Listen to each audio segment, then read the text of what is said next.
Hello everyone and welcome back to the big hall. I'm Sarah Davis, just Head of Higher Education and Student Experience, and I'll be chairing this closing keynote from day one. As we heard right back to the start of today, we're all here because of our learners, and it's one of the things that I enjoy so much about working in the education sector, that fundamentally, however many problems may come up, people are here because they want to do the best by their learners. And Shakira Martin's keynote this morning really highlighted the need for an education system that's adaptable, flexible, meets the needs of all learners. And we've known for a long time that technology, or the appropriate use of technology by people with the will to make that happen, holds great potential. For this closing keynote, we've got two speakers exploring different approaches to how you do that, how you put the learners, with all their many different various needs and life experiences, at the centre of their learning and broader student experience. So we'll hear from Rose Luckin, Professor of Learner-Centred Design at UCL Knowledge Lab, and then from Nick Woolley, who's Head of Library Services at Northumbria University. And following that, we'll have a panel discussion, and we'd really appreciate your questions to feed into that discussion. So when we come to that point, you can either put your hand up and speak into the microphone, but if you don't fancy that, or if you don't want to lose your question, do tweet them to the Digifest 18 hashtag during the presentations, and we'll have somebody feed them into the discussion later. So thank you, and for now, I'd like to introduce you to Rose. Come up. Thank you, Sarah. And thank you for inviting me to Birmingham. How nice to be here. When I was appointed to UCL Knowledge Lab, I was applied for a job that was Chair of Digital Technologies, but they decided they'd appoint two people. So they said, what would you like your job title to be? So I was allowed to choose to be Professor of Learner-Centred Design, which I was very pleased to have that title, because I do believe we have to put learners at the centre of what we do. So I'm going to talk to you today about putting the learner at the centre, and I'm hoping it's going to be a three-part harmony without discord, because I'm going to look very specifically at how artificial intelligence, it's everywhere, but how can it help us to achieve that learner-centeredness? But then I want to look at how we blend artificial and human intelligence, because I think that's where we get the best learner-centered approaches. And then I'll say a little bit about a project that I'm running down at UCL Knowledge Lab that I think can help to get the right kinds of AI technologies in the hands of the right people within universities, colleges, schools. So part one, how technology, specifically AI, can provide an adaptive learning experience for students. And I don't necessarily mean by that that we're expecting it to be a robot teacher of some sort that knows everything about the student and just delivers what they need. It might be that actually we make it possible for the students themselves to adapt what's going on to meet their needs, because they understand themselves much better. So when I say artificial intelligence, generally, if I say, oh, what do we mean by artificial intelligence? People tend to think of a piece of software, such as She, and generally we get things from movies. So we get robots, we get bits of software, or we get things like Siri and Alexa, and they are, of course, all manifestations of artificial intelligence. But actually, artificial intelligence isn't really about the technology. The technology is just the way that we manifest artificial intelligence. Artificial intelligence is really about intelligence. And most definitions of artificial intelligence have some phrasing that compares the intelligence that we achieve through things like machine learning with human intelligence. So this is a recent definition from the Oxford Reference Library, and we talk about requiring intelligence when done by humans. So we've still got that comparison. We've moved away from saying technology that achieves behaviors that we would consider to be intelligent in humans, but we're still talking about requiring intelligence when done by humans. But actually, when it comes to the crunch, we're not very good at deciding what intelligence is when it comes to humans. You know, we're still quite mixed about what we think it is. I mean, Einstein is reported to have said, the true sign of intelligence is not knowledge but imagination. Socrates is reported to have said, I know that I'm intelligent because I know that I know nothing. And actually, that's a really important one, because knowing what we know and what we don't know is an extremely difficult task, and actually something that AI is not very good at. Somebody who can handle criticism without denial, blame, excuses, or anxiety, so emotional intelligence. Again, something that a machine can mimic, but a machine can't actually have emotional intelligence. IQ test over 100? That's what Mensor would say, grandmaster at the game of Go. Obviously referring to the Lee Sedol versus AlphaGo battle, where we did have an artificial intelligence system developed by Google DeepMind that did beat Go master Lee Sedol. But actually, we can do this comparison of AI and human intelligence, but when it comes to education, it's fundamentally important to remember that actually, at heart, artificial intelligence isn't the technologies, it isn't the software, it isn't the hardware, it's about solving problems. And so what we actually need to do is to look at the problems that we face in education. And I think one of them really is about how do we be learner-centered when we've got lots of pressure, fewer teaching resources, got to achieve a lot, always having more demands on us as educators. And I've taught in schools, further education colleges, and higher education. And the demands never get less. They always get more. And every teacher I know wants to do the best for their students. But how do we achieve that? So we need to look at that space and say, well, what is the problem? And then we need to look at the multiple disciplines that make up artificial intelligence to see how it might help us. So it includes philosophy, thinking about what intelligence is, what learning is, what we might want people to know. Psychology, how people learn. Linguistics, how people communicate. And then, yes, of course, computer science, because we need to build the technologies, and artificial intelligence techniques, the techniques that help us to build the systems that will behave intelligently. But what is there out there now that can be used within education and is being used? Well, over the years, lots of work has been done on building systems that can teach, and I would call it tutoring rather than teaching, disciplines, particularly STEM disciplines, but also language learning, by adapting to the needs of the learner in a very fine-grained way. So on the screen, there are two images of commercial products. So we've got this one, which comes from Carnegie Learning. They have adaptive tutors that teach STEM subjects and some language learning. Very effective and designed on, interestingly, on the same model of how people learn that a lot of our school curriculum in the UK is based on as well, work by John Anderson. And then this one here is from a company called Alelo, and this comes from the States, and it's very much about trying to help people learn languages, but through simulation, and it does some cultural modeling, as the makers claim. So it's about helping people to understand body language as well as the words that are being spoken by people when you're trying to communicate with them. Now, tutors like this have been shown across multiple analyses to be as effective at teaching as a human teacher or tutor, lecturer, but not a human teaching an individual one-to-one. That's still the gold standard, but how many people can deliver that? How many people get to do that in their day job? How many learners get that much learner-centeredness? Not many. So these can be effective in well-defined areas of subject knowledge. So that's something we can do.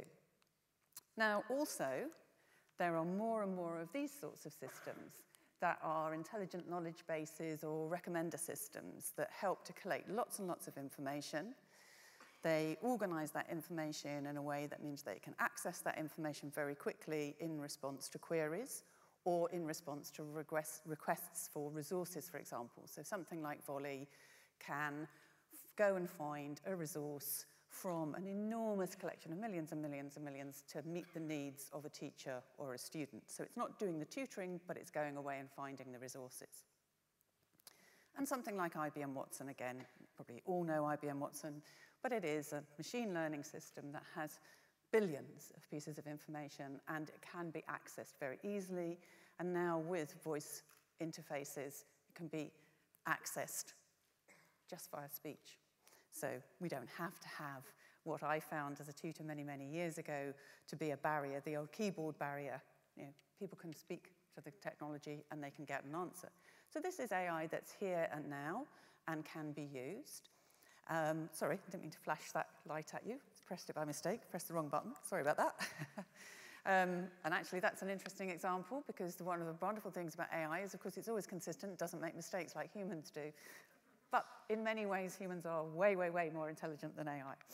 Okay, so I've said what AI can do to help us be learner-centered and deliver things, particularly in times when resources are tight. But what about thinking about how we blend human and artificial intelligence? Because actually, that's far more effective. Because if we think about ourselves and our students, we're about much, much more than just an academic body of knowledge. We want people to understand themselves. We want them to develop as human beings. We want them to develop in a world to understand, to be able to interact socially, to be emotionally intelligent. There's many, many more things we need. And we need that knowledge that we're helping people to understand to be in a form that people can pick and apply effectively, potentially in collaboration with other people. So there's lots and lots of roles for human tutors. I don't want anybody to run away with the idea that I'm standing here saying that I think AI can replace a teacher. I do not, absolutely not. But I think AI can be hugely helpful to helping us to be better teachers and to helping our colleagues to be better teachers. So how can AI be blended with human intelligence to meet each learner's needs for their developing skills and knowledge? Because AI is very smart, but it doesn't understand itself. So even though Watson has billions and billions and billions of pieces of information that are carefully indexed and can be associated with a particular query, Watson has no ability to explain why it has picked a particular answer to a question.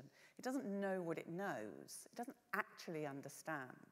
And so if we were having a system that was deciding whether a student should follow this course or that course, should pass an exam or not pass an exam, it wouldn't be much good if that system couldn't explain the decisions that it had made. And this is one of the fundamental problems with artificial intelligence. So it can provide us as humans with information that we can then use and we can explain, but the AI can't explain itself. And in fact, because machine learning has become so immensely popular because of the huge commercially attractive successes in things like automatic driverless cars and the kinds of work that a lot of applications in the health services, the American Defense Association had a huge meeting about 18 months ago because they realized that they were going to need to have systems that could explain decisions. And of course, then they all sat there and realized the fundamental problem with machine learning is that it can't explain its decisions. So they are now investing billions of pounds to build systems that can explain decisions. It's called explainable AI. So there's a lot to play for as humans here. We're not going to be taken over the robots anytime soon. But what AI can do for us is to help us human teachers to understand people. That phrase up there I put is actually not correct. It's not that AI is good at understanding people. AI is good at collecting masses of data, analyzing it to help us understand people, understand ourselves, understand our students. Because we all know, as educators, that not all students are the same. Some people need help in one area, others need help in another. That's the whole point of learner-centeredness. So we can use AI to help us. So Century Tech is a UK company that's using machine learning in schools and further education colleges at the moment, moving into HE soon, I believe. And they use a combination of information from neuroscience about how people learn and machine learning techniques to personalize information and deliver content to students. But what they also do is help the teachers and tutors and lecturers to understand the way the students are progressing. So if you think of this as being a much more fine-grained feedback from the system about how your students are progressing than you would get from just a test, you can see if there are areas of what you're teaching where everybody's having a problem. You can see whether there are areas where particular people are having a problem. And actually, they're very careful to separate out the data that they collect to train their algorithms, to anonymize it, and to keep the personal data separate, because, of course, data protection is a big issue. at the moment, and will be increasingly so after the 25th of May. So we need to make sure that we're respecting people's data. And then there's what we could think about in the future. So this is a little story that I wrote with a colleague a year ago.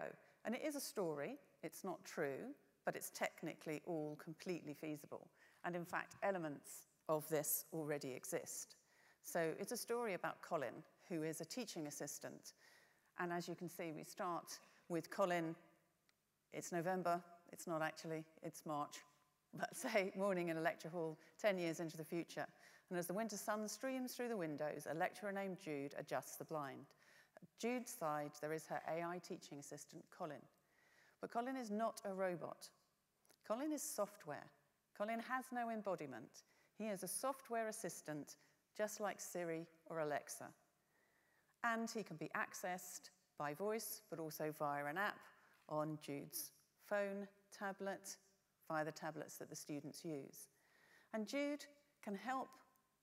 Colin works with Jude to help her collate all the information about her students. So as she's prepping for her lecture today, the students have had a flipped learning, or having a flipped learning class, so they've already had to do some assignments.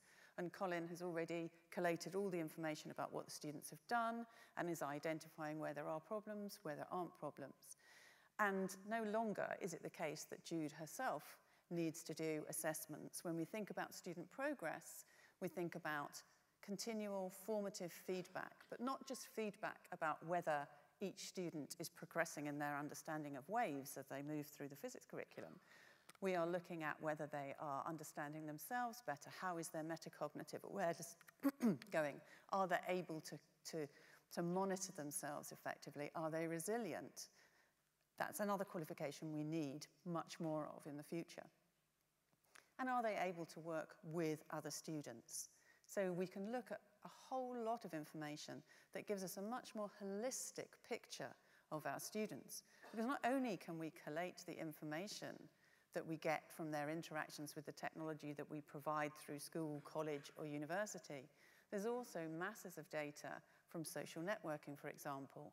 There's data that we can ask students for, we can ask teachers for. And the power is really in the way that we analyze that data. So there's lots of discussion and claims about data being the new oil. Well, like oil, data is crude, and it's only as good as the refining that we do of it. And what we need are good algorithms to analyze the data. And one of the things that worries me the most as somebody working in artificial intelligence system design is that we don't get enough voice from teachers in the design process for AI. Because actually the way those algorithms are designed to analyze that data is something that we need teachers to help us with, because they must help us get the pedagogy within the design. So 3 useful facts to remember about AI that I hope are comforting and helpful as we move forward. It's smart, but it doesn't understand itself, unlike humans. Data is crude, we need good AI to refine it, and we need teachers to have a voice in that. And AI is here to stay, so we need to get ready to prepare to work with it. So what can we do? We can develop a culture of problem solving and problem specification, a curriculum that focuses on self-efficacy for learners and teachers, so that whatever it is the workplace demands, if you're a self-effective learner, you're going to be able to adapt to it. And we need to get teachers in the conversation, particularly around the ethical implications of AI. Excuse me. So finally, my third part, which I hope is harmony, is a little bit about something practical that we're doing at UCL, because we are working with companies who are developing artificial intelligence technologies, not just companies who develop AI technologies, companies who develop educational technology broadly as well. It's a project that is all about what I call the golden triangle, which is why we have a golden triangle instead of an A in the educate word. It's about bringing together the 3 important communities for getting better educational technology in the hands of learners and teachers, including artificial intelligence technologies. So it's about the people who build the technology, the people who use the technology, and the people who research into the technology and understand how people use technology to learn, and who can help bring the communities together around the centre of evidence. And what we do in this project is that we help EdTech startups to work with their users, teachers, learners, whoever they're designing for, and we help them to understand what evidence is out there that might be useful for them as they design their products or service, and we help them to collect evidence for themselves that will demonstrate if and how their product and service is working, so that they can tell teachers and learners what it is about their product or service that is going to make a difference, and they will have some data and some evidence to support those claims. We're trying to increase the quality of the conversation around whether does it work, which is the question, of course, politicians always ask. You know, tell me if it works and then I'll back it. Okay. Well, we're trying to raise the quality of the conversation around the does it work question. So bringing the three communities together, all of whom have a motivation for being involved, whether it's about communicating my research, improving the design of my product, or finding out how I use technology in my teaching and learning, and how I can have a voice in that design process. That's what it's about. So finally, I'm going to give you some examples of the sort of companies we're working with. So Mathigon, run by somebody called Philip, who was a data scientist for Google and then started up his own business. He felt that he learned research techniques that would help him provide a better product and service. Turing Lab, small company, emanating from Imperial graduates, teaching students how to code. We needed to know we were measuring the right things so we could evaluate how we were evolving as a company along the way. Century Tech, who I've already mentioned, completely new dimension to our work. We helped them see how to bring more pedagogy into their machine learning.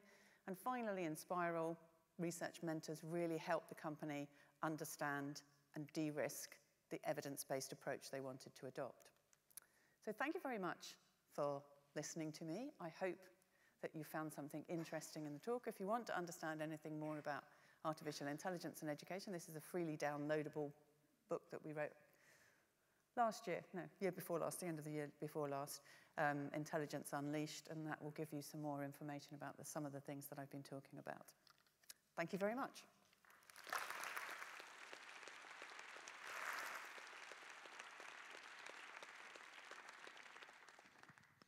Thanks very much. We'll take the questions on both sessions together at the end. So now I'd like to ask Nick Woolley from Northumbria University to talk to us about how they're putting students at the heart of the work they're doing around the broader learning environment.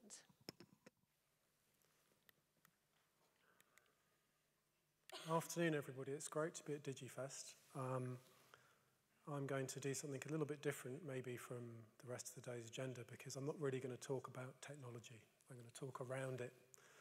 And that's because my focus today is really going to be putting students at the heart of the learning environment, but not the one you spent a lot of time today getting inspired about and having debates about.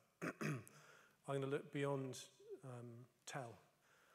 Outside of the classroom, there's an awful lot that goes on in students' lives. They get a lot of support, decisions to stay at university, what course they should study, all sorts of things affect their success. TEL, we've had great activity around. Programs like Changing the Learning Landscape have allowed the sector to understand challenges and opportunities, make some real progress. And it's very right that in the digital and higher education EdTech space, there's a focus on TEL, because that's what students are paying for. It's their education, it's that interaction with their teachers, whether it's higher education or FE. But it's that wider learning environment that I'm interested in. So I'm going to talk a bit about that and what we've been doing at Northumbria University in recent years. And I should say, not everything I'm going to talk about is necessarily the view of my institution. Some of it is personal, and it's informed by having been a librarian for 20 years.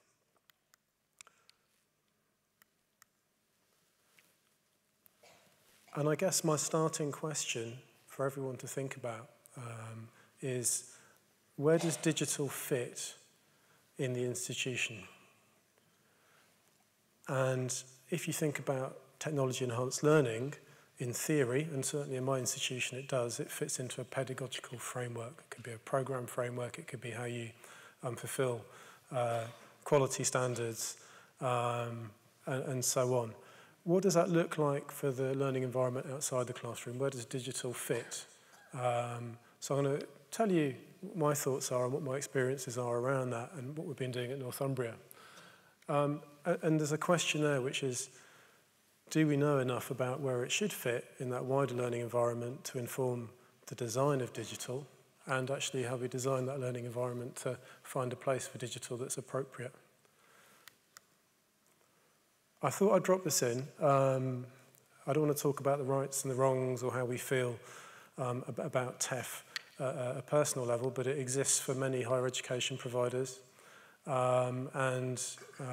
This new excellence framework that assesses teaching rated a whole set of universities and other providers last summer as to being bronze, silver or gold. My university is a good silver, and it's early days, we'll see what happens. But this is part of very deliberate policy and legislative reform to shake up our sector, and certainly in higher education. So it's something we have to understand. And there was a report done by the Higher Education Policy Institute to try and learn lessons from the institutions that were rated gold. So what had they been doing which was different to institutions which hadn't achieved that higher standard? And therefore, in theory, at the time, the ability to charge more money and possibly attract more students. And some of this report mentions digital and ed tech. And it suggests that gold institutions were employing digital technology in innovative ways, and they were thinking more broadly. Now, this is based on the evidence. It's not necessarily what's happening on the ground, but this is a perception. And in the TEF, one of the criteria is learning environment. And that's not just technology-enhanced learning, that's across the piece. So there's a new lens through regulation on digital in the learning environment in institutes of education. So it's worth understanding that. It's also very important to understand students, and everything I do and my colleagues do in the support services at Northumbria University is really around putting the learner at the centre of student experience, understanding them. Every student is an individual. As a group, there are some behaviours which are coming to the fore. This is a cover of a report that Universities UK commissioned last year, which was a big survey of students to understand that as consumers, how were they behaving? How were they feeling about their education? And it's worth having a read if you haven't seen it before. Basically, it found that only half of students saw themselves as customers. But where they did, what they were expecting, and in fact what they all expected, was a very personal, trusted relationship with their university. Not just in terms of what goes on programme, but the whole thing, end to end. And I think for me, professionally, when I started out in libraries, it was at a time when we were seeing students as customers because they were behaving like customers. But I'm just going to say this because I'll refer to customer a few times, and not everyone agrees that students are. What I would say is that students are simultaneously learners, partners, customers, consumers, co-creators. Those aren't exclusive states, and students absolutely do behave like customers. And I can say that from experience, so it's important to at least have that understanding. I've been at Northumbria University for 5 years, and I'd been there for 2 months, and I was asked by a member of our executive in the university, the chief operating officer actually, to come up with a digital strategy for the library, which he felt was very important. So this is from then. If I did it now, I'd use a better colour combination and maybe some different words, so I apologise if it's a bit of a funny mix. But the strategy I came up with, I called Digital First. And it's a bit unusual, it was at the time, because it wasn't just thinking about content and ebooks and getting stuff for students. It was to say digital is first in our thinking. And that might mean that we don't do digital at all to solve a problem we have. So it wasn't going hell-bent for online stuff. And it was to recognise that digital can happen in different spaces. So it's not just online, it is actually also the library as a place, and the librarians that make it happen, our platforms, our technology behind the scenes. And really importantly, this idea, I call it digital literacy. I think these days I probably would think more about digital scholarship as a prevailing theme, that it's this understanding, this expertise at the heart that's really important. And, you know, when I was making this strategy, I was really impressed by a consultant report, I think from the States. Frank Rose and JWT produced this report. I don't know if anyone's seen it. It's from 2013, so it's a bit old now, but it's worth reading. It's called Embracing Analog, and it was basically a good exposition of the trend that as humans, we aren't abandoning the physical world for our smartphones and apps in our phones and becoming wholly virtual because we love physical stuff. We buy vinyl, you know, we drink coffee. And this is important in education and in any digital strategy. So quality is important in digital. And at Northumbria, like many university libraries, we've had the UK government standard for customer service excellence since 2010. And we treat students as customers, absolutely. It's a very rigorous standard. It has 57 elements across 5 main criteria. It does look at things like digital innovation, but it gives us an independent validation and a toolkit. And from that perspective, we start looking for things like moments of truth in a student's experience. So all students still come to the library, and I know that because I can look at the analytics. Most of those students will still be using print books as well as ebooks, and I'll give you some data on that in a minute. But when they get to the library shelf, like many of you will have experienced in your own education, they can have a moment of truth which can be quite negative about the library and then the institution, and then snowball into a whole pile of things. They get to the shelf and the book they want isn't there. And that's very frustrating because it then is a barrier, an obstruction to their learning. Reading is really central to all education. It doesn't matter whether it's on a screen or from print. So our learning around moments of truth in customer journeys, because we think of things like customer service excellence when we do digital, is there's our problem. Rose was talking about what's the problem you're solving, taking that design approach. So how can we use digital when a student gets to a shelf in a physical space and can't find the print book? So we do this. This isn't gee whiz. I'm not expecting people to go, wow, that's amazing. It's really around how we treat students. So this is what we call a plastic ebook. It's a piece of plastic with an NFC tag, QR code, and the spine label and the cover of the book printed on it. We did this about 2014. It's not meant to look shiny or slick. It's not a robot. But a student can tap their phone on it. So if they've gone to the shelf, they can't find a book, they see this thing, they're in a physical space, but they just go, aha, there's an ebook. They haven't gone online to search for it. They've gone for the print book. And from that, they can get that book directly or save a reference and bookmark the page. Now, this gets used. It doesn't get used very much, maybe once a day. For the people who are interested in about the NFC QR thing and smartphone technology and platforms and stuff, 50-50 split in terms of whether people touch or scan. But every time this happens, it's one less unhappy customer because it's one student who's been able to access the reading so they can do their learning. And that's not about technology, it's about a customer journey. It's about the design.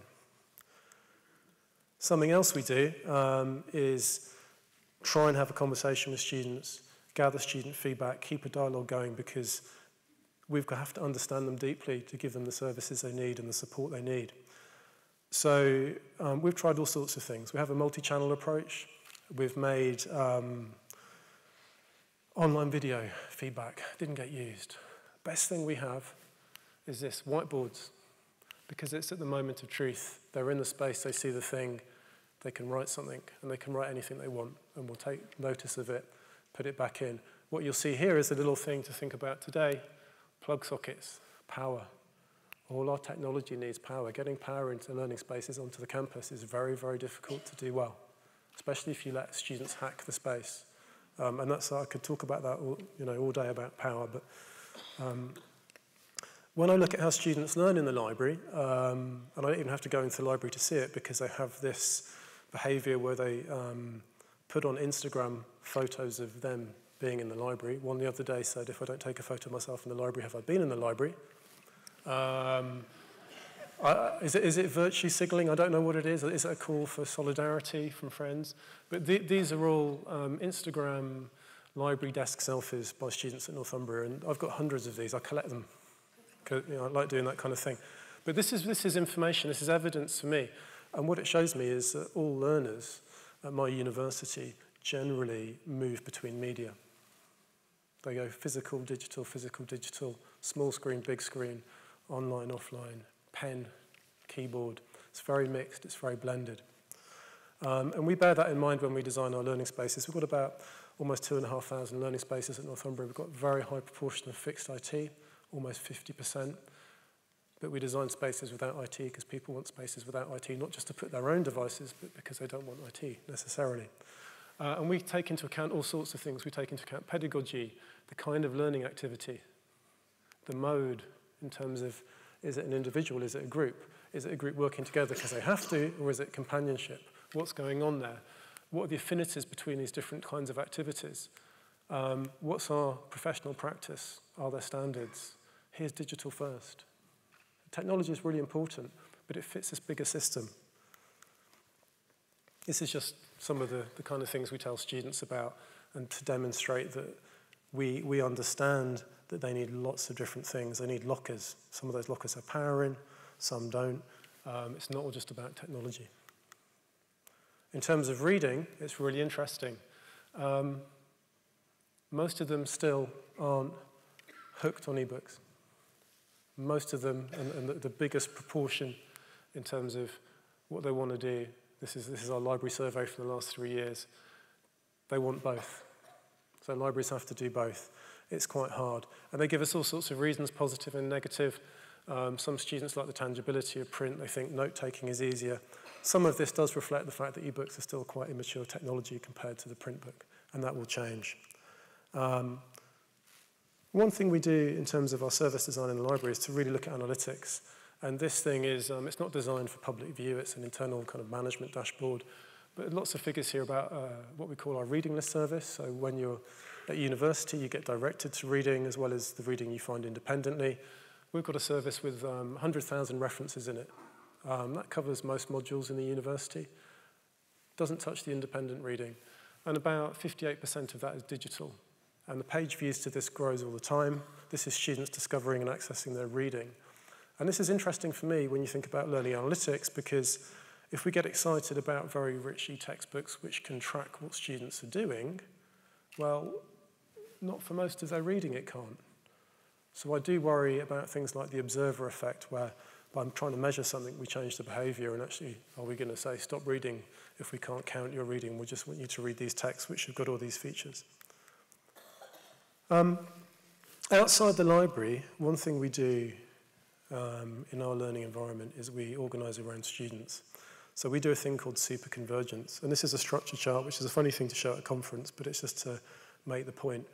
About 10 years ago, quite a few universities started thinking, well, why don't we put all the student-facing support services, including the library, together? And that can be a line management relationship that coordinates with a focus on the students. We do this. My bit's over here, library, and something called Ask for Help. But we've got student progress, careers and employment, student support and wellbeing, all that student-facing activity in the university in one directorate. What's important is how we then deliver to students. So this is our support model. We've been developing this for probably a decade. It's not a deficit model, it's an opportunities-based model. It's about matching students to the right support when they need it. And this, for me, is a big part of our system in the learning environment outside the classroom where we support students. And in that, there is a place for digital technology. So for us, we have a student portal that delivers a big part of what we call level 0, which is the self-service, the online stuff, students accessing information, advice and guidance themselves before they can then come to level 1. And this is face-to-face. This is a team that are there 24/7, and a student can ask them a query about anything, and they'll resolve about maybe 80% of those queries straight away. And if not, they'll make an appointment to an expert to do the more professional, high-level work around visas or finance or literature searching or CVs or whatever it happens to be. And this is really important to keep students on track and help them realise their potential. We've also got a CRM, which is relatively new, and that is a bit of a glue in this system to give everyone that single view of the student. Not all the information, some of it's sensitive, so only certain roles get to see it. But for me, this is a big system I'm in, and we have a student portal, we have a CRM, and we have some, I guess what in technology terms are point solutions, including all the digital library stuff. Some of our big channels into that are physical.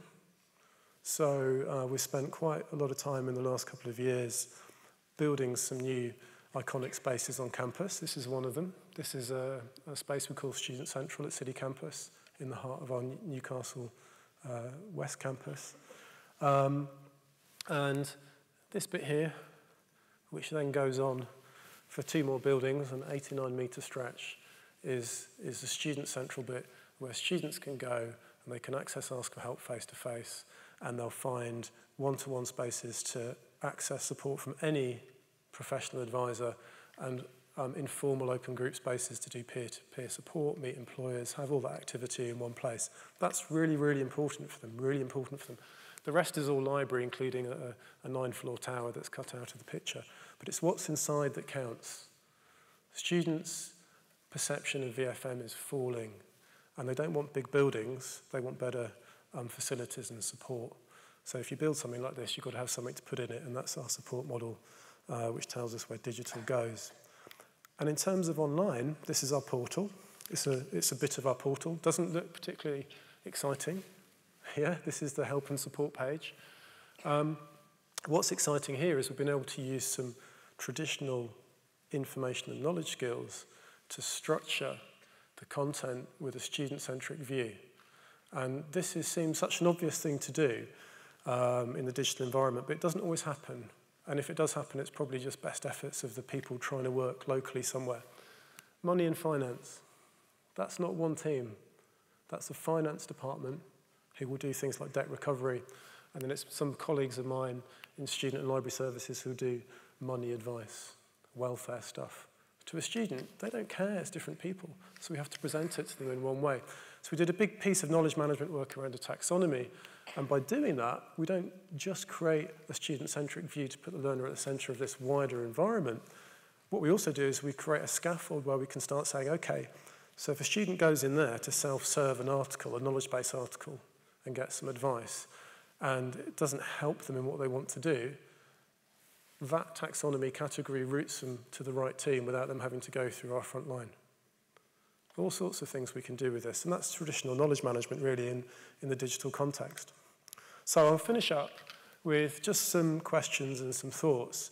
And, you know, I think my question when I think about digital is that it's not about technology, it's about people, it's about knowledge, it's about practice, it's about strategy. Where does that go in an organization? Where does it go in an education provider?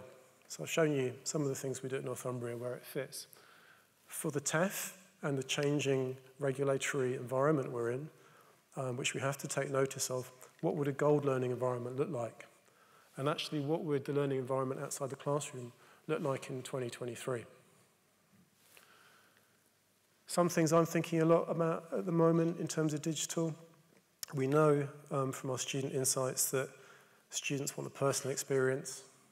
They want face-to-face support. Not just academics, but they want face-to-face support outside the classroom.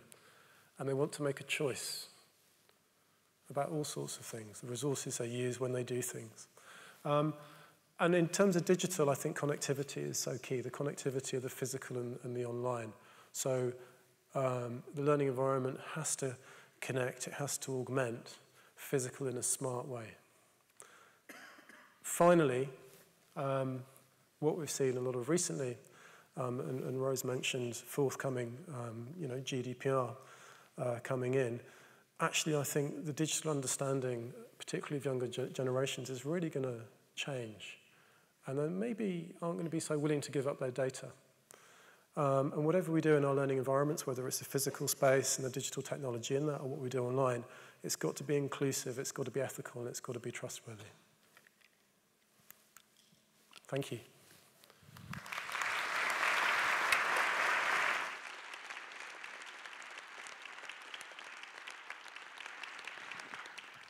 Well, thanks very much, Nick, and thanks to both our speakers for two very thoughtful and thought-provoking presentations that are covering a wide gamut of things, from student as partners, applications learning and teaching, outside the classroom, and I think the happy conclusion that we need both digital and people, which is reassuring, I think. Can I also ask Paul McKean, our head of FE and Skills, to join us on the stage, just to make sure we have an FE perspective reflected. And I'm going to hit you with a question as soon as you sit down, Paul, or perhaps even slightly before you sit down. And just to invite you really to reflect on what you've heard from the perspective of FE and Skills. Thank you to both speakers. I think it's been a great presentation from both of you, and it's been kind of challenging for me to think about how FE is impacted. And I have to say, Nick, straight away, your plastic e-books is a great way of sort of augmenting that physical and online presence. And I think Shakira spoke this morning about the importance of community of learning and the importance of not losing that face-to-face connection and just the whole community of being there for FE learners. They're quite often returners, people have care responsibility, people who have difficulty connecting with the outside world. I was a return to FE myself, so I'm very aware of that. And I think just coming back to the kind of problem-solution situation, we as JISC have actually procured on behalf of the FE sector an awful lot of e-books for GCSE English and Maths, which is a major problem to the FE sector. There's an awful lot of learners who come back into the FE space without level C in GCSE English or Maths. So we've procured access to these e-books, but actually we recognise that not every student who's actually on a course is taking up the value of them GCSE books, mainly because they probably go to a library expecting the book to be there, but there isn't a physical book being there. So actually the solution you've just provided, I think, is a way forward for that. Coming back to the AI position, I'm very aware, actually, my old college involved now, they've got a chatbot. They're working with IBM Watson, Bolton College. So they're doing that around sort of learner support, enabling the learner to run a query about the kind of the timetable that they're doing, their exams and so on. And we're also aware from work that the behavioural unit have done, just sending a text message to a learner before an exam is increasing retention and success. So we know that even the tiniest kind of intervention can make a massive difference. So I think both presentations were great and they absolutely have impact in FE. Great, thanks. I would now, Jack, have we got any questions on the hashtag? Okay, have you got a mic? Oh, one's coming.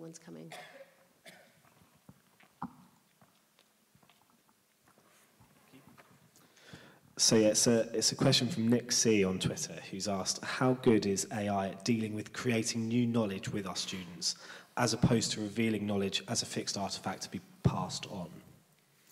Good question. I like it. I don't know where you are, but good question.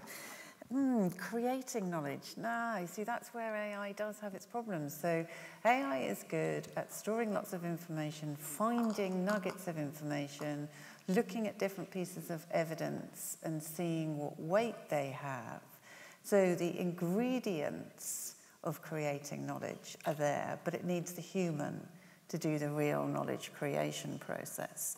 So, I mean, basically, the AI that's commonly used at the moment is machine learning, that's had the biggest impact. And it's basically pattern matching. I mean, whether it's about saying, is the face I'm looking at here the same as the one in the passport? Or is this, how do I match this query to this huge amount of stuff I've got? Or it's all about patterns, really, in data. So I would not say that AI creates knowledge in the way I'm interpreting that question to mean. And creativity is one, of course, of the great human intellectual qualities. Now, there are some systems, AI systems, that make some good stabs at creativity in the arts, in music. But in terms of creating knowledge, not yet. Thanks. Did we have any questions in the room? Would anyone like to put their hand up and then wait for the people with the paddle and the mic to come to you? Yes, there's a question here. Thanks.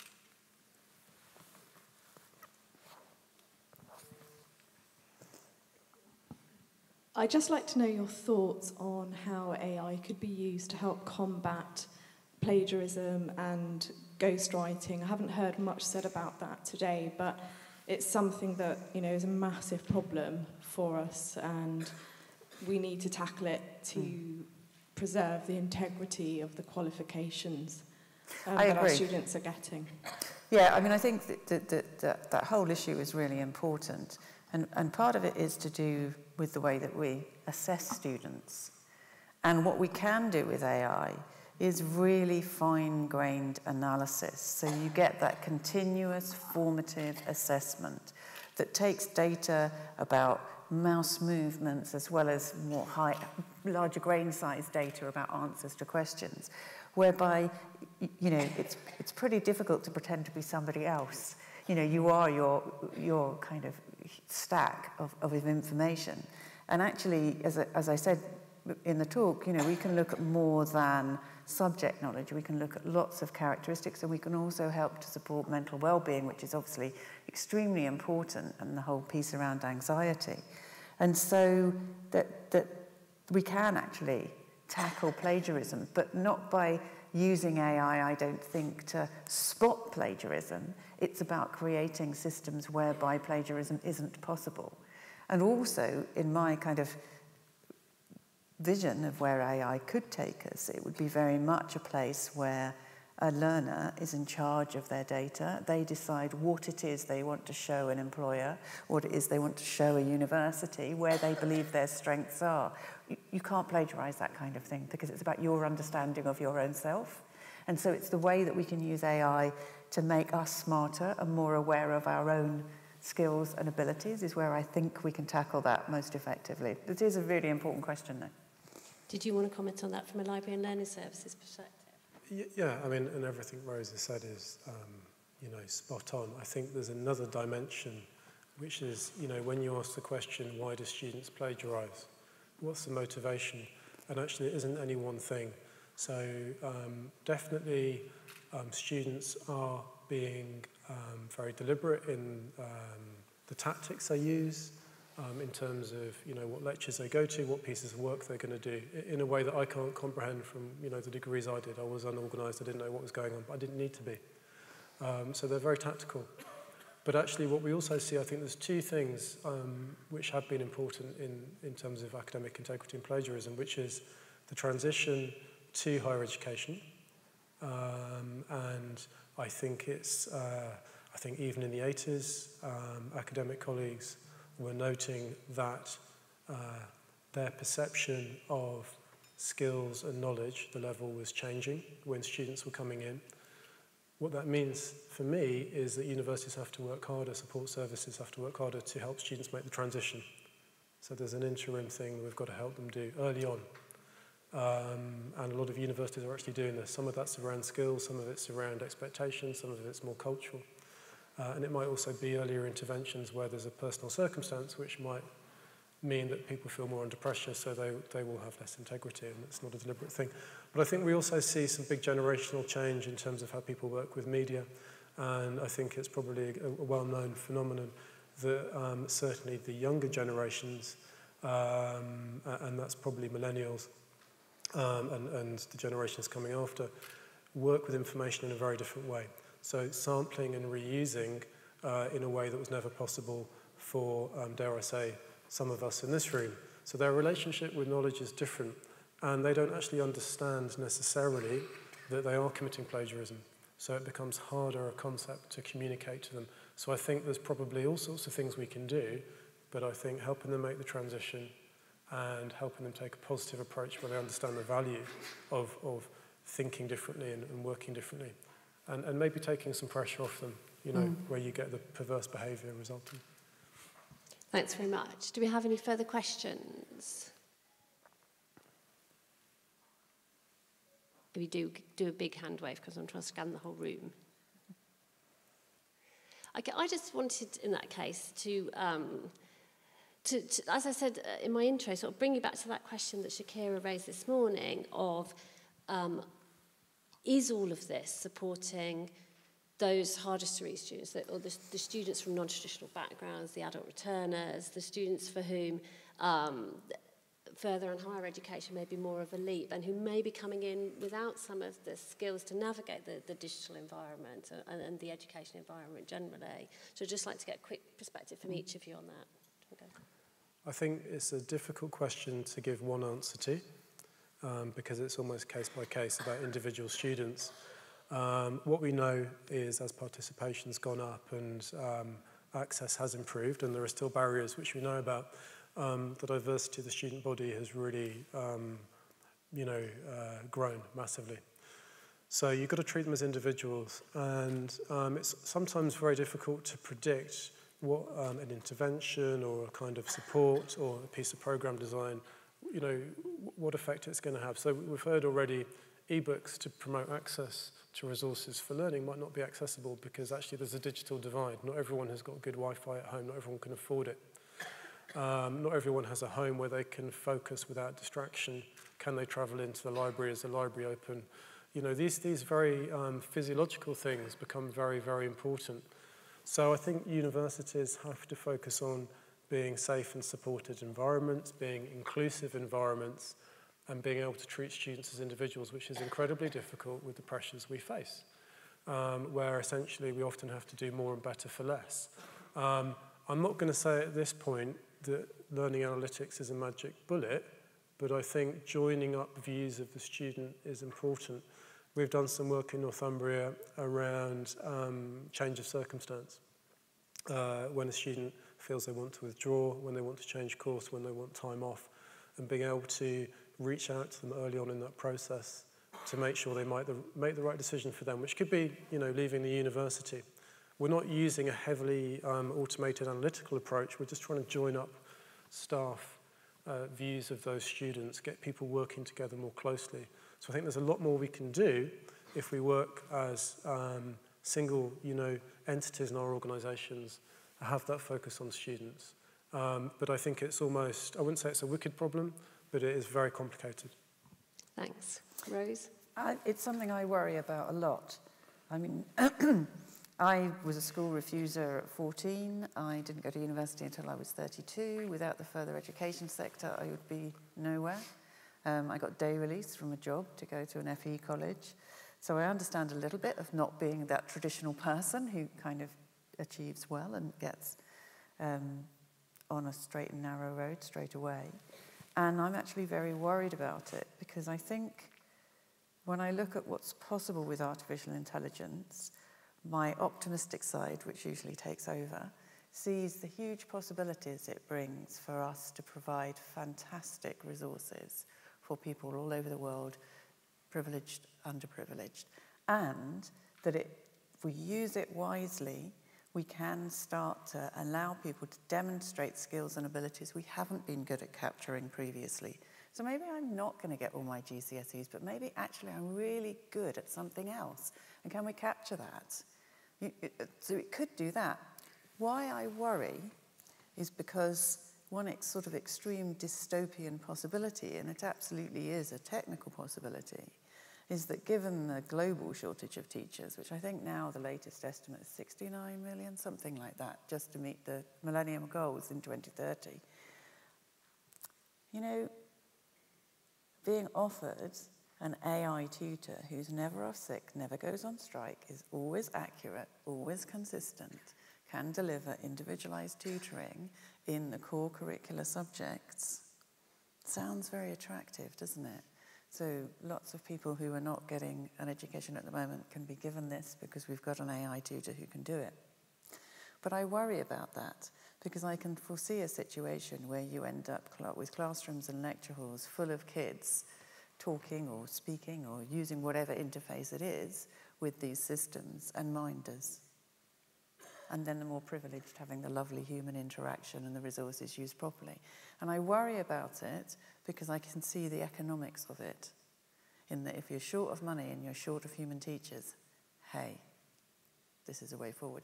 So I think it's something we have to be particularly vigilant about, because we want the good outcome, where we use something like AI to shine a light on people's talents, the sorts of things we haven't been able to capture previously. It could open the doors for a lot of people who are currently not, able to access or to demonstrate how they're progressing.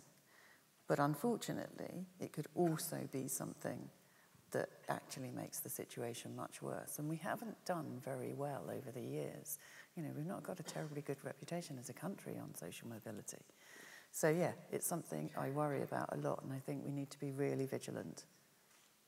Thank you. Yes, it's always a difficult between the something's better than nothing, and it'd be great to get everyone into some kind of education versus creating a two or more than two-tier system with people with privilege maintaining that privilege. Are there any more questions on the hashtag? No? Anyone? There's one over there. Oh, that is a very nice high hand. Thank you, sir.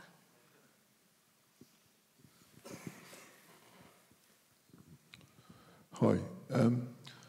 I just wonder, when you talk about your concerns about AI, that actually in real terms you're perhaps having then to deal with another problem, in the sense that, I'll give you an example. Linda Grattan wrote a book called The Shift, The Future of Work is Already Here. Some of the examples she gives for some key factors about affecting the future talk about avatars, talk about people being in different places, dislocated from where they're actually doing their job of work, but talk about using avatars as a way of actually linking in with their routines of life, but actually being able then to focus on the job of work.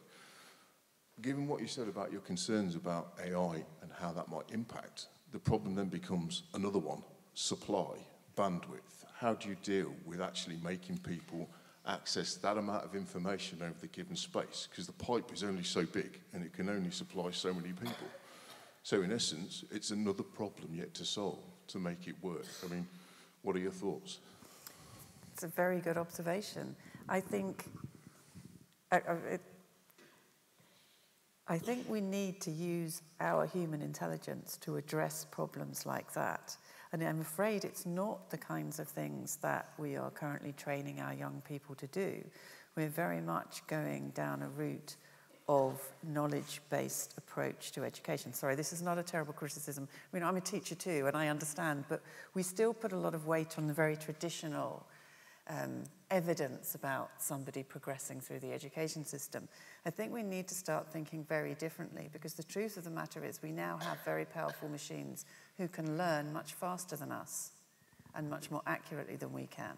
And we need to look at problems such as you are suggesting in a much more creative, much more emotionally intelligent way to look at the experience that individual people are going to have. Now, things like avatars could be great, could be really good for linking people, giving people some social interaction, isolated people. There are so many good ways that we can use AI, but what I'm worried about is that the people who have the most control over that bandwidth, that pipe that you're talking about, are interested in the bottom line, not in the learner-centered bit that we're interested in. So I think it is a case of we just have to keep raising the questions. We have to keep asking questions about ethical well-being, about learners, about the quality of what the person that we're trying to educate is receiving. It's just keeping that conversation, and that's why I'm so anxious to get educators in the conversation with the AI companies, because at the moment it's not really happening, and we have to have more say from people who understand about teaching and learning, because mostly the people who are building the technologies don't. So that's absolutely just got to keep talking about it, keep raising awareness. I don't want to be a doom monger. I just want to be, let's get the best for people. There we go. Let's finish on a positive note. Yes, let's get the best for absolutely. people. Now, I understand that there is a drinks reception now back in the main exhibition space, to which you are all invited. So if you would like to make your way there or to wherever else you need to go, I'd like to just have one more thank you to yourselves, the audience, and to our speakers today.